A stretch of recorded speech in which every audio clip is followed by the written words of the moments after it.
Bonjour à toutes et merci d'être là. Ça j'enregistre donc vous êtes obligés d'aller là. Bonjour Emma. Bonjour. C'est toujours agréable parce que c'est mes copines. Alors je fais un cours mais en fait compte je me sens vraiment très à l'aise. Vous n'êtes pas encore mes copines mais vous êtes mes amis aussi. On ne se connaît pas mais en fait c'est sympa d'avoir du monde. Parce que très souvent je fais des vidéos mais il n'y a personne en face de moi. Donc là c'est très agréable. Donc on est au Kever Benjamin comme on a la coutume grâce à notre chère Carole. Grâce à elle, chaque mois, Zachinou d'un chiour, d'une tfila, d'un tzadik, parce que personnellement, moi, j'ai pas tout le temps chez les tzadikim, mais voilà, si j'ai l'occasion d'aller, et pourtant, c'est pas loin de chez nous en plus, hein, grâce à Dieu, on habite à Rananak, Kfar Saba, et on a l'occasion, grâce à ça, de prier pour le Ham Israël et de remercier Hachem pour ses bontés. Est-ce que tu entends là-bas, Déborah? C'est bon? Ah, génial, on m'entend alors. Bien. Et on va essayer de se renforcer comme chaque début de mois. Donc le mois de Rejvan, ce mois, on va essayer comme d'habitude d'inspirer, de s'inspirer de l'énergie de ce mois, car dans chaque début de mois, il y a une énergie nouvelle, chaque début d'année, chaque début de journée, chaque début a une énergie, chaque commencement dans Bereshit, ça va donner le ton, Bezrat Hashem, à tout ce qui va se passer aussi dans nos vies. Alors on va essayer de s'inspirer de l'énergie du mois de Rejvan. Qu'y a-t-il dans le mois de Rejvan? D'ailleurs, on appelle ça Mar Rejvan. Vous savez, Mar qui veut dire, mais qui veut dire aussi Monsieur. C'est un titre de Kavod, Mar. Pourquoi? Parce qu'on peut l'interpréter des deux façons. C'est vrai que on dit Mar Rejvan parce qu'il n'y a pas de. On avait appris avec la rabbinine parce qu'il n'y avait pas de fête. Donc on a l'impression que c'est un peu amer ce mois-ci. Après l'euphorie de Tishri et l'euphorie de cette année qu'on a eue. Franchement, on était au top. Même celle qui avait aucune raison d'être joyeuse. Un otage libéré, c'était déjà mais les 20. C'est-à-dire pour nous, on a eu le miracle. On a compris que Dieu est avec nous. Et on va en parler de ça parce que eux qui étaient à 40 mètres sous terre et qui ont vu la lumière de Dieu, quand toi t'écroules sur tes problèmes et que tu vois pas où t'en es encore, rappelle-toi des otages. En tout cas, moi, c'est ce que je fais. Et vois la lumière dans ton obscurité. Parce qu'on n'est pas sorti du tunnel. Eux, ils sont sortis. Mais nous, on n'est pas sortis encore. Si on est sorti, alors on tape des mains, on danse, on est au top du top. Comme eux, là, maintenant. Ils sont vraiment à une... on ne dit pas ce qui va se passer psychologiquement, tout ça.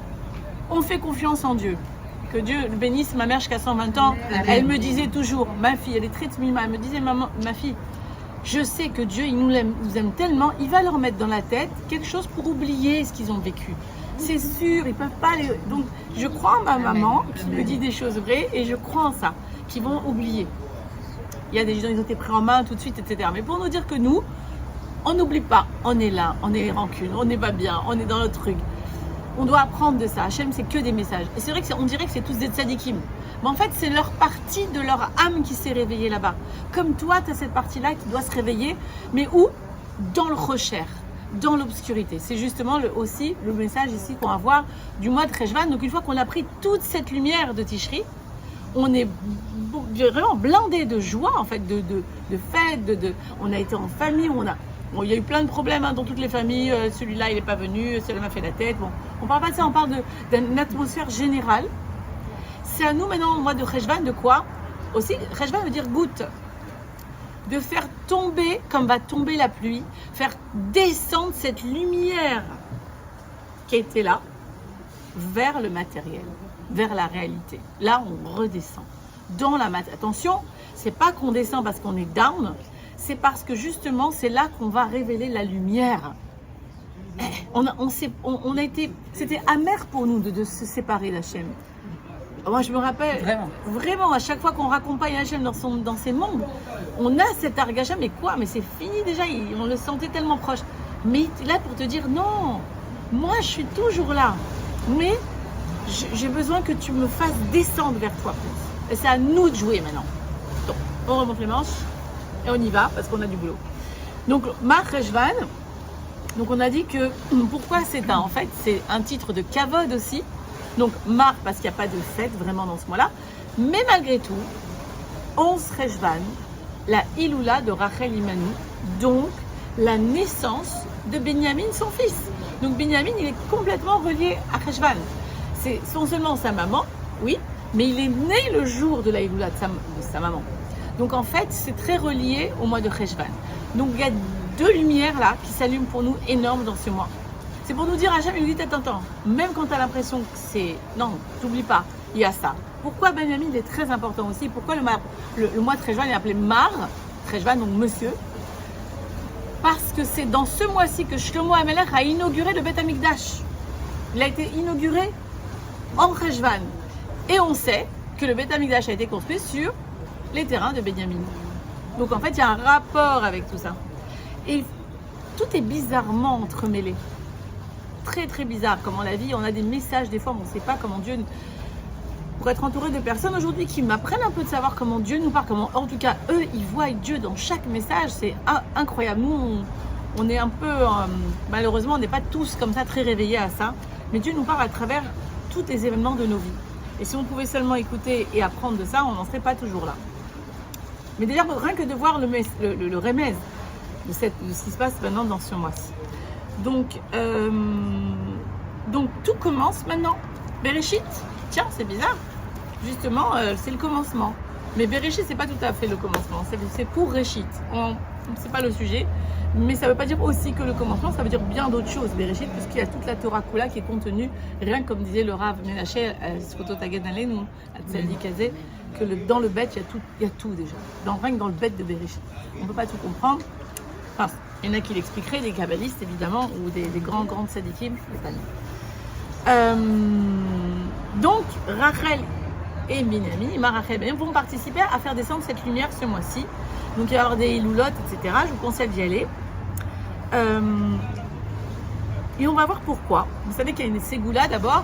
Aussi, je voulais présenter ici Déborah, ici, que vous voyez dans le fond, a un groupe extraordinaire qui s'appelle Allumons notre Sadikim.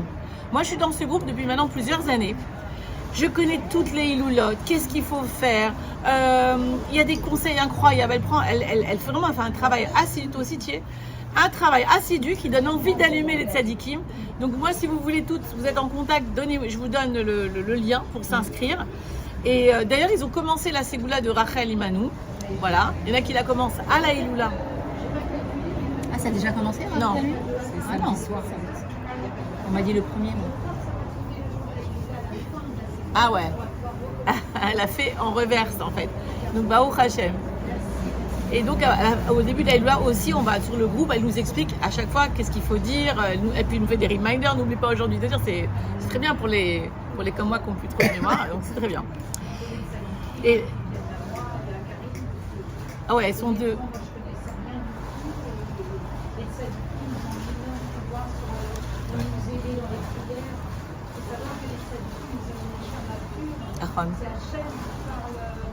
Elle dit que les tzadikim ont une neshama qui encore vient intercéder pour notre faveur ici.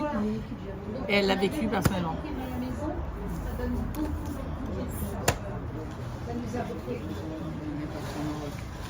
Alors,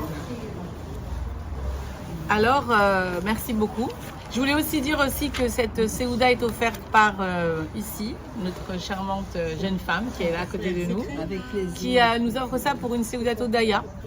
Et elle va nous en parler juste après quand on aura fini le... Non, pas vraiment. Voilà, une Séouda Todaya. Bon, d'accord. Je remercie Hachem de ses bienfaits. Voilà. Donc, bien, il faut dire, il faut rendre l'honneur. Voilà.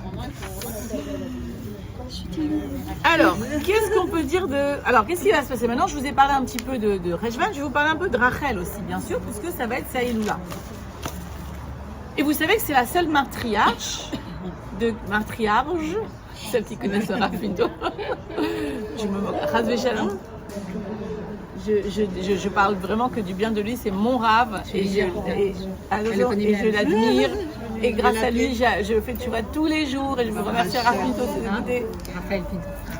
Raphaël Pinto. Mais son accent il est magnifique et il nous fait justement, puisqu'on sourit, ça nous fait rentrer encore plus de Torah. Oui. Alors, de ce qu'on sait, c'est qu'on ne connaît pas les iloulotes d'autres imaot, mais c'est fait exprès. C'est qu'Hachem il a voulu nous faire comprendre que Rachel, c'est elle qui va amener. Ça va, vous entendez ou... Parce que ça chante. C'est ta douce. En fait, Rachel, c'est toi. Rachel, c'est toi. Rachel, elle est en chemin. Elle est sur le chemin. Elle est avec les déprimés, elle est avec les gens qui ont des problèmes, elle est avec ses enfants qui n'ont pas encore... Merci Hachem. Ah, ils ne sont pas encore mariés. Je me demandais qui j'étais, mais ça y est. Je sais.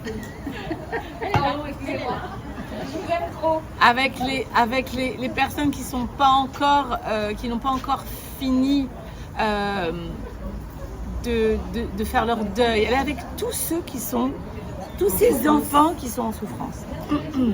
Mais elle n'est pas là avec des larmes de tristesse, Rachel, parce qu'elle pleure. Elle pleure à Hachem pour que ses enfants reviennent à lui. Mais c'est pas ça, elle pleure avec des larmes, justement, d'une mère qui se bat, qui prie pour ses enfants. Il faut pas confondre, on l'a dit, la tristesse et le cœur brisé. Les Rabbeinu en parle toujours. La tristesse, c'est il n'y a plus d'espoir. Johnny l'a dit, noir c'est noir. Mais nous, on pleure avec des larmes d'espoir. On y croit. Et elle, Rachel, elle y croit. Et c'est pour ça qu'elle est en chemin. Parce que tu n'es pas encore arrivé à la destination que tu veux arriver. Et Rachel, c'est le message qu'elle te donne. En tant que sa fille, tu n'es pas arrivé encore. C'est pas grave. Moi, je suis là et je vais prendre toutes celles qui n'ont pas encore fini. Et je vais être avec elles dans leur chemin. Parce que moi aussi, je suis en chemin. Ce qu'elle dit, Rachel. Maman est là. Ne vous inquiétez pas. Maman, c'est la Shrina. Rachel est la Shrina. Donc, en fait, la Shrina est considérée comme la femme. Vous savez bien que la femme, c'est la Shrina de l'homme. Et maman, Ima Rachel, incarne la Shrina. D'ailleurs, Raphaël Pinto nous enseigne, en tout cas moi je ne savais pas, que la Shrina aujourd'hui est au Kever Rachel. Elle n'est plus au Kotel. Elle est toujours évidemment partout. Mais le plus fort, c'est au Kever Rachel. Donc, j'adore cet endroit. On avait été après le... Ouais, on avait été après le désert une fois. Le désert. Exact. Rachel est le symbole donc de la Géoula. C'est le symbole de la délivrance. Et ça, c'est parce que la délivrance, c'est qu'on attend quelque chose. On attend toute une délivrance. Et Ima Rachel, elle attend avec nous et elle prie pour nous. C'est pour ça que c'est elle le symbole. Il y a dans Bereshit, là maintenant on parle de la faute d'Adam et Ève juste avant, d'accord, là ça va être Noach, mais dans Bereshit, on a compris quand on va un peu plus dans le Sod que Adam et Ève ils devaient manger du fruit défendu. Soi-disant qu'on appelle défendu parce qu'il n'était pas défendu en vrai. Il nous avait dit juste attends vendredi soir. Attends Shabbat avant de t'unir à ta femme. Attends avant de goûter le fruit qui soit Shabbat pour que tu t'en délectes. De ce fruit-là qui est l'union intime entre nous. Attends. Et nous n'avons pas attendu. Et la faute de l'homme principale, c'est l'impatience. Et je l'avais déjà dit, je crois, ici dans un cours, que quand tu arrives et quand tu te rends compte que tout ce qui t'arrive dans ta vie et tout ce que tu n'as pas encore, cet enfant qui ne s'est pas marié, ce shlom bayit, cette santé que tu vas avoir, cette parnassa, c'est parce que tu ne sais pas attendre. Hachem donne. Hachem ne veut que te donner.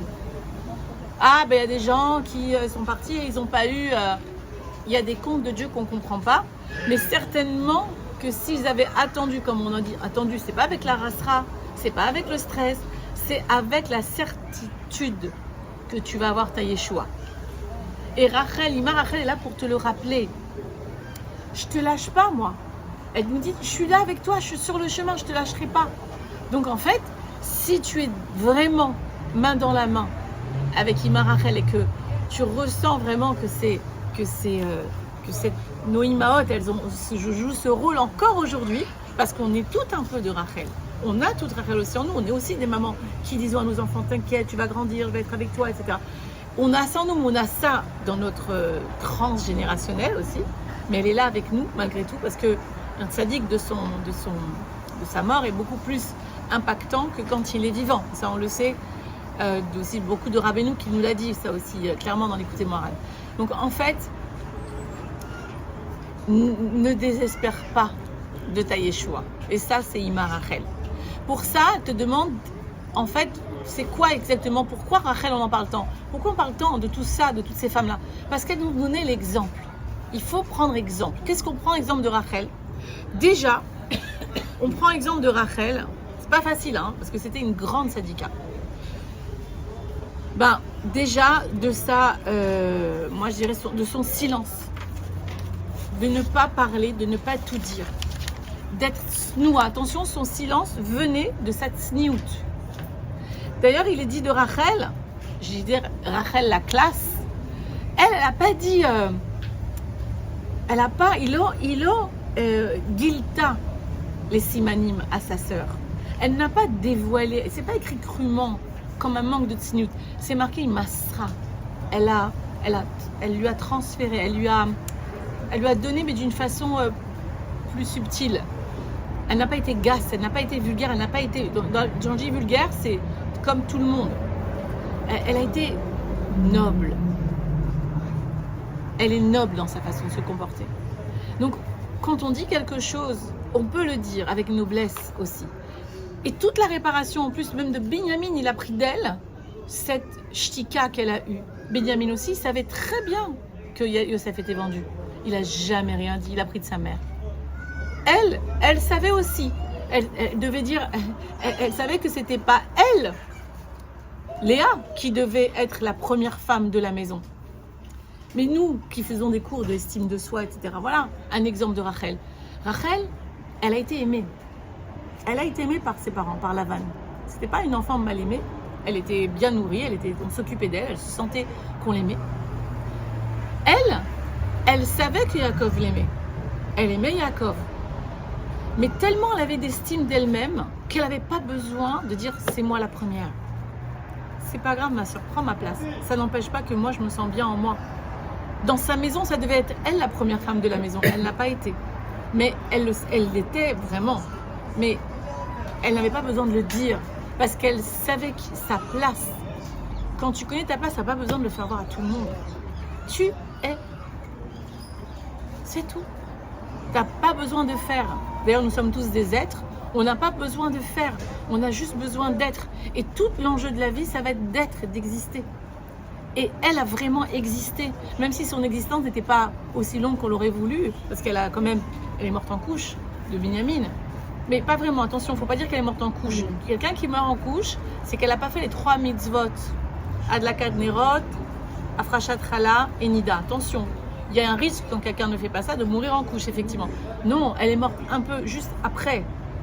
C'est important de référer ça. 37. 37 elle avait 37 ans. Moi je ne savais pas, mais c'est toi qui me dis. Je sais pas. J'ai pas noté ici l'âge, mais oui, ou comme le Ramchal, ou comme Arizal aussi. Le Arizal. On ne sait pas, oui, certainement comme les Tzedikim. Donc là, n'a jamais été l'option 2. C'était l'option 1. Et pourtant, dans sa maison, on pouvait croire qu'elle était en deuxième choix. Mais elle était bien avec ça. Parce qu'elle savait qui elle était. Et toi, tu sais qui tu es? Oh, tu sais qui je suis, oh. Tu connais Likaku? Oh, tu sais qui je suis? C'est Likaku, c'est un sketch. Excusez-moi, j'ai pas pu m'empêcher. C'est ça qu'on aime chez toi. Voilà, merci chérie. Si seulement on savait qui on était, si seulement on avait de Rachel en nous, on a de Rachel et qu'on le fasse briller, si seulement on savait le diamant, la princesse qu'on est. Pardon. Alors, elle avait moins de 40 ans en tout cas, quand elle est décédée, donc jeune. Donc, on ne sait pas exactement quel âge, mais voilà. De toute façon, quand tu es tellement consciente de ta valeur et que tu n'as pas besoin de l'exposer, de là, on sait que tu as de l'estime de soi, que tu sais que tu as une grande valeur, justement parce que tu n'as pas besoin de la donner. Donc, tu as une intériorité tellement construite que tu brilles déjà de l'intérieur. C'est ça quand on dit Yafat Toar, Yafat Mare. Quand on dit d'Esther Amalka qu'elle était belle de l'intérieur et de l'extérieur. Quand on dit de Rachel qu'elle était tellement belle. Quand on dit de Sarah et de Chava que c'était des femmes belles de l'intérieur. Et l'intérieur, il brille à l'extérieur. Mais il brille, il arrange les traits même. C'est pas qu'elles avaient toutes de beaux traits, mais elles étaient belles. Tu me disais de cette femme, elle est la plus belle. Parce qu'elle a une lumière de l'intérieur qui sort de l'extérieur. C'est la lumière d'Hachem qu'on voit. Rachel, c'est le reflet divin. Une femme qui doit être normalement une femme est le reflet de l'homme. Vous savez ça. Comme la lune, nous sommes comparés à la lune, la femme est comparée à la lune, l'homme c'est le soleil, c'est l'extérieur. Qui illumine la lune, c'est la lumière du soleil, les filles. Donc la lune c'est l'aspect caché de l'homme. Ce que nous reprochent nos maris, ça ne veut pas dire qu'on ne doit pas travailler, hein, ils nous reprochent, ben, ok, c'est que nous, parce qu'il y a des, peut-être, voilà, il y aura des non, c'est pas juste, mais non, mais c'est que nous devons les aider à devenir justement qui ils doivent être en travaillant nos propres midotes. Ça n'a rien à voir, c'est à deux travail, mais en même temps, bien qu'il y ait un miroir aussi qui reflète l'autre, mais de ce que j'ai compris, écoutez, c'est comme ma tête est comme un ordinateur maintenant qui fait une récap de tout ce que j'ai appris. Malgré tout, le miroir, il est beaucoup plus du côté masculin que féminin. Puisqu'on est venu aider l'homme à faire sa mission d'être juif sur Terre. Donc oui, bien sûr, on a des trucs à réparer nous aussi. Ça ne veut pas dire qu'on n'a pas de rôle, au contraire. La femme, justement, c'est pour ça que quelque part, et même qui disent que ma chère sera même peut-être une femme, en tout cas que sa partie féminine, ben, ils disent pas que ça, mais ils disent que le féminin, ce serait quelqu'un d'assez féminin, qu'il y a une partie féminine qui sera très développée. Sensibilité. Oui, pas que sensibilité, ce côté féminin d'être la shrina. Oui, parce que bien sûr, dans tout ça, tu peux retrouver l'émotion, la sensibilité, tout ce qu'une femme peut avoir. Et attention, les hommes aussi ont, mais des fois, c'est moins naturel pour eux. On peut apprendre aussi de Rachel. Donc, je vous ai dit la force du silence, on a dit. Hein. Elle a été entourloupée par son père. Hein. Elle savait très bien, elle n'a rien dit, on est d'accord. La force aussi du bitoul. Alors, bitoul, j'ai détesté ce mot, pour savoir. Annulation. Quoi, je m'annule? Mais alors, je vis plus alors. Mais moi, je vais m'annuler pour mon mari et moi. L'ego qui ne veut pas mourir, évidemment. Donc, c'est dur d'entendre un bitoul. Bitoul, ça veut dire oublie qui tu es toi, ce que tu as envie, tes besoins, et annule-toi pour que quelqu'un d'autre, c'est-à-dire tue-toi, ce que j'avais compris moi, c'est tue-toi pour que quelqu'un d'autre vive. Jusqu'à ce que, grâce à Dieu, on m'a amené vers des cours qui m'ont expliqué ce que ça veut dire. C'est pas s'annuler. C'est justement tout le contraire. C'est annuler son ego. Ça ne veut pas dire annuler ta lumière. Ça ne veut pas dire maintenant que parce que quelqu'un va mal autour de toi, que toi, tu dois être en charge de ses émotions parce que tu es dans l'empathie, parce que tu le comprends, parce que tu es plus adulte ou peut-être parce que tu es plus consciente de ce qu'il passe. Non, tu dois être empathique, mais ne pas prendre sur toi, ne pas t'annuler. J'ai connu quelqu'un une fois qui s'est annulé. Ça a fait des gros dégâts dans sa famille. Complètement, des gros dégâts. Parce qu'en fait, elle avait plus d'avis sur rien. Elle s'est fait contrôler par tout le monde, en fait, par ses enfants, par son mère. Éteinte jusqu'à qu'elle tombe en dépression vraiment grave. Jusqu'à ce qu'elle retrouve son identité, ça a pris du temps. On ne nous demande pas de ne pas être nous. On est merveilleuse. On est la lumière de nos maris. On est Rachel en nous. Donc, il faut prendre conscience de qui on est. À côté de ça, on a un ego, c'est-à-dire les parties de nous qui sont à travailler, c'est-à-dire celles qui veulent toujours tendre vers la tristesse, la colère, la peur. L'ego, c'est celui qui ne veut pas mourir en nous, qui nous dit « te laisse pas faire », etc. C'est vrai, on ne doit pas se laisser faire, mais avec amour. Juste une chose, je vous le donne parce que moi, ça m'aide. Quand ça vous arrive, ça, parce que ça nous arrive à toutes, nous avons tous un ego, sinon nous ne serons pas là. On serait déjà des anges avec des petites ailes blanches, on serait au Gan Eden. Tous les êtres humains ont un ego. Quand il est trop fort et que tu ne sais plus où t'en sortir, comment t'en sortir, reprends ta situation et pose-toi une question simple. Qu'est-ce que l'amour dirait à ma place? Si l'amour était une personne. Si l'amour, ce que ça veut dire, c'est ce que ça veut dire pour toi. L'amour est Hachem, bien sûr, parce que Hachem est Echad, Shlosh Esrei, Ahava, etc. Bien sûr, mais qu'est-ce que dirait l'amour? Ce sentiment-là que tu sais, que tu connais, malgré tout. Peut-être d'aller en vacances 15 jours pour toi-même, parce que tu en as besoin. Peut-être de ne pas répondre à un moment où tu as envie de répondre. Peut-être de laisser l'autre, de l'observer, de ne pas vouloir le changer. Peut-être l'amour, c'est d'accepter l'autre, d'accepter les situations. Peut-être l'amour ne serait-ce que l'acceptation, les filles. j'ai à un moment donné de me dire, l'amour, c'est d'accepter ce qui nous arrive sans jugement. Ça, c'est le gros amour. Enfin, je pense que c'est le amour avec un grand A, c'est de s'aimer tel qu'on est, sans se juger. C'est d'aimer l'autre tel qu'il est, sans le juger. Oui, mais ça m'agace. Si c'est des choses qui sont très, très, très difficiles, il faut prendre conseil. C'est pour ça qu'il y a des thérapeutes, des coachs, des psychologues, des rabbinim. Mais si on peut s'arranger à parler avec l'autre et communiquer, à ouvrir un dialogue, il est matov. Rachel, elle avait cette faculté de s'annuler. Bitoul. Ce mot-là, j'ai eu du mal, mais c'est pas vraiment ce bitoul. Elle s'est pas annulée en elle. Elle était une bombe de lumière. Elle a annulé son ego. Elle a annulé cette voix qui lui disait, toi, t'es aimé par Yaakov, c'est toi qui dois être la première. Non, je suis aimée par Yaakov. Il m'aimera même si à l'extérieur on croirait que je suis pas la première femme de la maison. N'oubliez pas qu'elle a eu un amour de ses parents, malgré tout. Donc cet amour qu'on n'a pas toujours eu, les filles, on n'a pas toujours eu des parents bienveillants, eh bien, on leur en veut pas, parce qu'on les a choisis avant de venir au monde, et surtout, on redevient ce parent pour nous-mêmes. On redevient l'adulte. L'adulte, c'est le parent. C'est celui qui va dire à la petite qui est en toi, c'est bon, je sais par quoi t'es passé, mais aujourd'hui, c'est ok. T'inquiète pas, c'est le raisonnement en fait. C'est le fait qu'aujourd'hui, en vérité, ce que j'étais quand j'étais petite, j'ai entendu tellement de cours, je suis tellement venue dans des cours comme ça qui parlent de développement personnel, je sais que ça sert à rien de se prendre la tête avec cet ego. Ça va pas changer. Par contre, ce que je peux faire, c'est aimer cette partie de moi que je n'aime pas en fait. Parce que je n'aime pas quand je crie, je n'aime pas quand j'ai peur, je n'aime pas quand j'arrive pas à régler un conflit. Oui, on est d'accord ou pas? On ne s'aime pas en général. Eh bien, il faudrait s'aimer dans de dire cette petite voix qui t'aime pas. Moi, je suis prête à m'accepter comme je suis. Même si je ne peux rien changer maintenant. Des fois, je ne peux pas changer les situations. Je ne peux rien faire. On n'est pas des surhommes, des surfemmes. On ne peut pas changer. On accepte.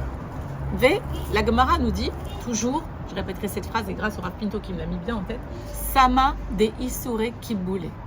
La Gemara nous dit que le médicament de l'épreuve, c'est l'acceptation. À partir du moment où tu acceptes, tu es déjà dans la guérison. Quelqu'un qui n'accepte pas sa maladie, il reste, Chazvé Shalom, il peut rester malade longtemps. Quelqu'un qui n'accepte pas qu'un enfant va mal, il ne va pas le prendre chez un psychologue, il ne va pas s'en occuper et ça va continuer. Il faut accepter les choses sans jugement. Pourquoi? Dès que je juge, c'est plus de l'amour. Ça devient de la peur. Dès que je suis dans le non-jugement, c'est plus mon ego, c'est mon âme qui parle. Dès que je suis dans l'acceptation sans jugement, c'est mon âme qui parle. Donc elle a été Rachel dans cette acceptation totale de sa vie. Comme c'était, Hachem, elle avait vu Hachem partout. N'oubliez pas que c'est le Icar, c'est que Rachel avait Hachem en elle. Et qu'elle savait que si il se passait ça l'a fait 1 + 1 = 2. C'est pas possible que ma soeur elle ait ce bisaïon, cette honte-là. Ma soeur et moi, c'est pareil. Toi et moi, c'est pareil. Si t'as un bisaïon, je préfère le prendre sur moi. Je veux pas que t'en aies un.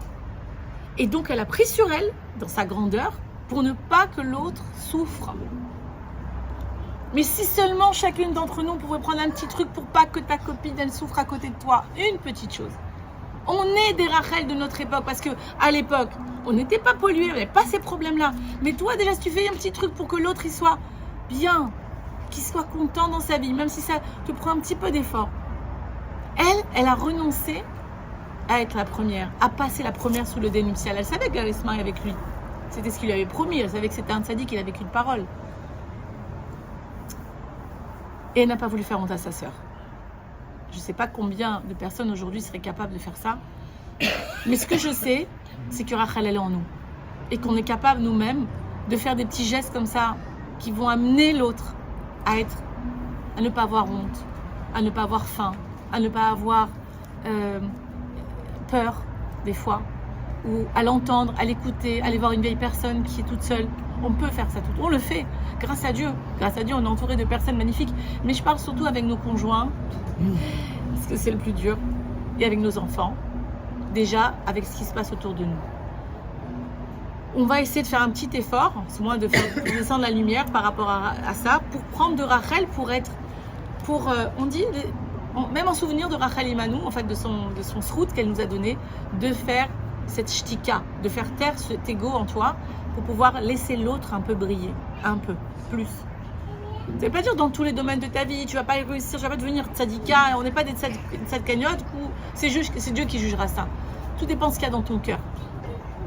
Moi, je sais que je suis entourée de tzadkaniotes, mais on ne sait pas après des fois ce qu'il y a dans le cœur de la personne. Et ça, c'est Dieu seul qui jugera ça. En attendant, c'est à toi de faire ce travail. Et si vous êtes là, c'est que vous avez envie d'entendre comment Rachel s'est comportée pour faire comme elle. Parce que moi, j'ai pas envie de vous raconter une histoire, j'ai envie de te raconter ton histoire. Qu'est-ce que tu vas faire tout à l'heure avec ça? L'histoire de Rachel, tu prends un bouquin, tu prends un ChatGPT, il a par cœur. Alors lui, mais qu'est-ce que t'en fais? Qu'est-ce que tu fais de l'histoire de nos mères, de nos pères, nos matriarches et nos patriarches? Qu'est-ce qu'on fait de tout ça?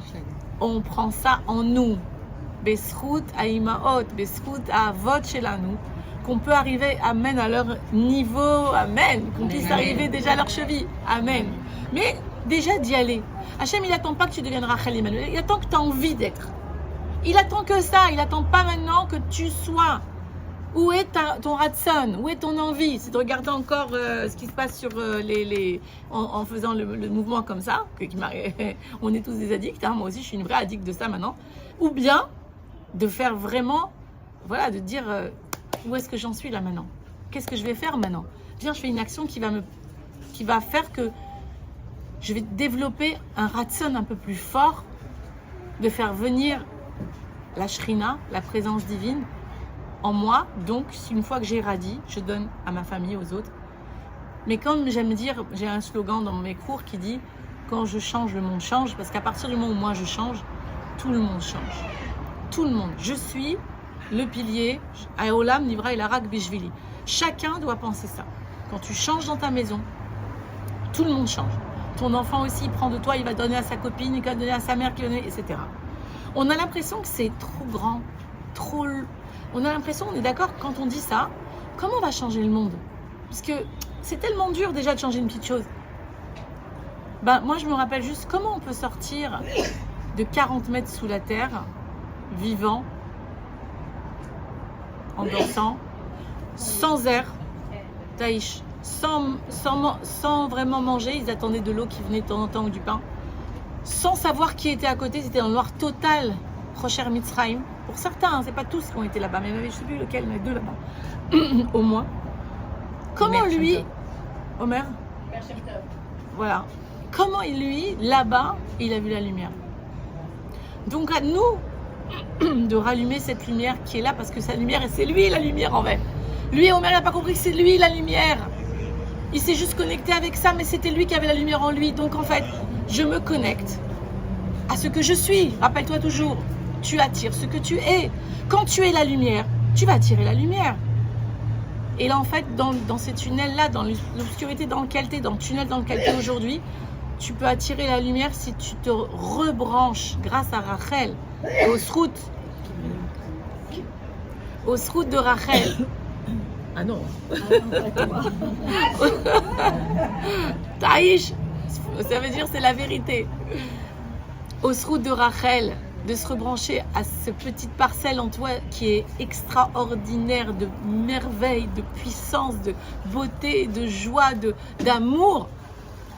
Et l'ego à côté qui te dit c'est pas vrai, tu n'y arriveras pas, c'est trop dur, ton mari changera pas, tes enfants. Comment tu veux? Rappelle-toi lui qui était dans 40 mètres sous le truc, il disait qui va me sauver en fait? Et lui il disait pas de désespoir, il était sûr qu'on allait le sauver. Alors toi avec ton problème de famille là, tu crois pas que Dieu peut te sauver?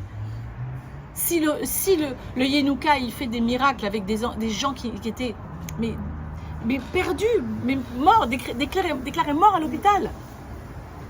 Comment tu crois qu'il ne va pas te sauver ton problème de Parnassa, de Shlom Bayit, d'enfants pas mariés? Qu'est-ce que c'est ça? Il peut tout faire. Donc, le problème, c'est qu'on n'y croit pas. Tout vient de tes croyances et tout vient de tes pensées. Et ça encore, on referait un séminaire sur la force de la croyance et la pensée, ou l'attraction. C'est obligé de penser bien. Tu ne peux pas penser mal, même si tu as du mal, au moins une fois par jour, pense de ta situation, que c'est bon, je suis déjà sortie, même je suis déjà sortie, parce que le déjà sorti, c'est ça ce qui va te faire sortir. c'est le regesh pnimi que tu vas avoir de joie d'être déjà après, alors que c'est pas vrai quoi, je suis folle. Non, je suis une fille de Dieu. Dieu n'est pas dans le temps. Vous avez vu ce film, il s'appelle Interstellar. Vous l'avez pas vu, Interstellar? Bon, il nous explique comment l'espace, il n'y a pas de temps en vrai. Le temps c'est juste humain. Dans le monde de Dieu, il n'y a pas de temps. Tu es déjà guéri.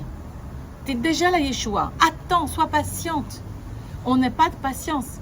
Mais dès que tu as la patience, et encore mieux, tu ressens tellement qu'il va te donner, tu dis merci à l'avance, comme David Ameller, Télim 13, celle qui le lit, je te dis à l'avance merci, avant même d'avoir la Yeshua, et que tu danses déjà comme si ta Yeshua, en fait, ce qui se passe, c'est que dans l'espace-temps, tu ramènes, comme dit le Rav Shirim à l'esprit, que Rabbeinu lui a dit, dans le livre de Rabbeinu, Ata Malvé et ta Simcha chez l'Altid Lavo.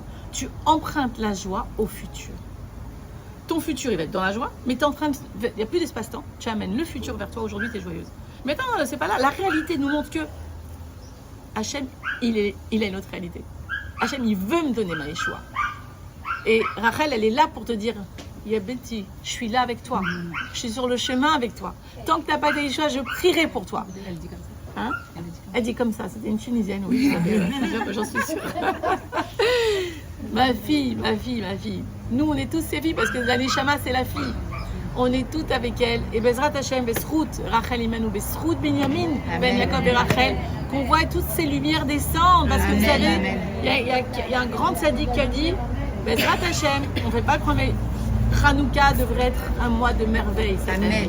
On entend des bonnes nouvelles. Amen. Alors, je dédie ce cours à la Refoua Shlema de le mari de Nathanaël Ben Eliaou Ben Déborah. Amen. Alors, quelqu'un d'autre, aussi Mordechai Ben Sarah, de David Raphaël Ben Rivka, Amen.